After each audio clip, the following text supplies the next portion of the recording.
ബീഹാർ നിയമസഭാ തെരഞ്ഞെടുപ്പിലെ NDA seat വിഭജനം ഇന്ന് പൂർത്തിയാകും. LJP ഉൾപ്പെടെയുള്ള ഘടകകക്ഷികൾക്കുള്ള സീറ്റുകളുടെ കാര്യത്തിൽ ധാരണയായി BJP സ്ഥാനാർത്ഥികളെ നാളെ പ്രഖ്യാപിക്കും.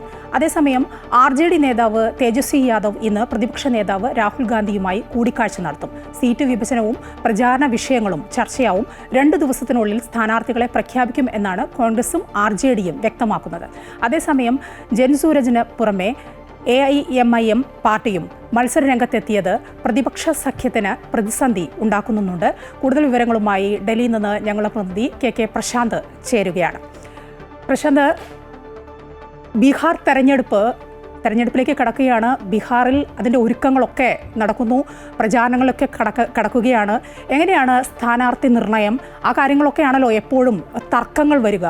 NDAയുടെ സീറ്റ് വിഭജനമൊക്കെ പൂർത്തിയായി എന്ന് കേൾക്കുന്നു. എന്താണ് വിവരങ്ങൾ? മായ, ഗുഡ് മോർണിംഗ്. ഏതായാലും NDA സംബന്ധിച്ച അവരുടെ പ്രധാന കടമ്പ എന്ന് പറയുന്നത് LJPയെ അനുനയിപ്പിക്കുക എന്നുള്ളതായിരുന്നു. അതിലവർ വിജയിച്ചു എന്നുള്ളതാണ് രാത്രി വൈകി വന്ന റിപ്പോർട്ടുകൾ. അതുകൊണ്ട് തന്നെ ഇനി സീറ്റ് വിഭജനം സംബന്ധിച്ച കൂടുതൽ ചർച്ചകളിലേക്കില്ല. ആ പ്രഖ്യാപനം ഇന്നുണ്ടാകും എന്ന് തന്നെയാണ് NDA നേതൃത്വം വ്യക്തമാക്കുന്നത്. BJP കേന്ദ്ര നേതൃത്വം അടക്കം നേരിട്ട് ഇടപെട്ടുകൊണ്ടാണ് സീറ്റ് വിഭജനം പൂർത്തിയാക്കിയിട്ടുള്ളത്. ഒപ്പം തന്നെ ഇന്ന് വൈകിട്ടോ അല്ലെങ്കിൽ നാളെയായി BJPയുടെ കേന്ദ്ര തെരഞ്ഞെടുപ്പ് കമ്മിറ്റി യോഗം ചേരും എന്നുള്ളത് വ്യക്തമാകുന്നുണ്ട്. അതുകൊണ്ട് തന്നെ ആ യോഗത്തിൽ BJPയുടെ സീറ്റുകൾ സംബന്ധിച്ചുള്ള പ്രഖ്യാപനങ്ങൾ ഉണ്ടാകും എന്നുകൂടിയാണ് നമുക്ക് അറിയാൻ കഴിയുന്നത്. ഏതായാലും ഏറ്റവും പ്രധാനപ്പെട്ടത് LJP ഏത് നിലപാടെടുക്കും എന്നുള്ളതായിരുന്നു.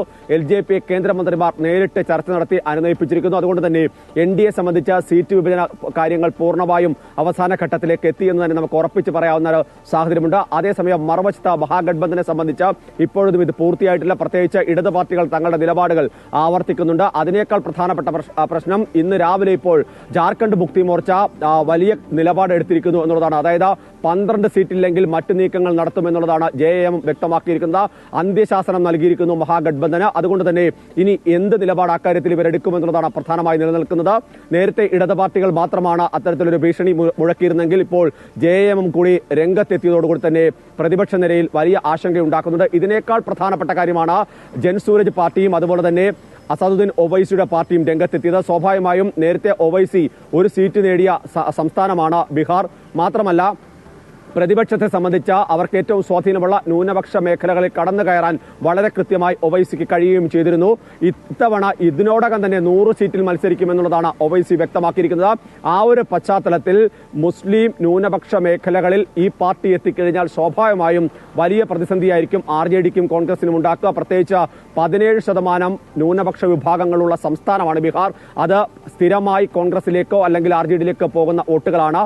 ആ വോട്ടുകളിൽ വിള്ളലുണ്ടാക്കിയാൽ അത് BJP അതുപോലെ തന്നെ NDAക്ക് ഗുണം ചെയ്യുന്ന തരത്തിലേക്ക് വരും. ആ കാര്യത്തിലാണ് വലിയ ജാഗ്രതയോടുകൂടി ഇപ്പോൾ കോൺഗ്രസ് മുന്നോട്ട് പോകുന്നത്. ഏതായാലും RJDയുടെ സീറ്റ് വിഭജനവും ഒപ്പം മറ്റു കാര്യങ്ങളും പരിശോധിക്കുന്നതിനായി തേജസ്വി യാദവ് 11 മണിക്ക് രാഹുൽ ഗാന്ധിയുമായി കൂടിക്കാഴ്ച നടത്തുമെന്നാണ് വ്യക്തമാക്കിയിട്ടുള്ളത്. മായ.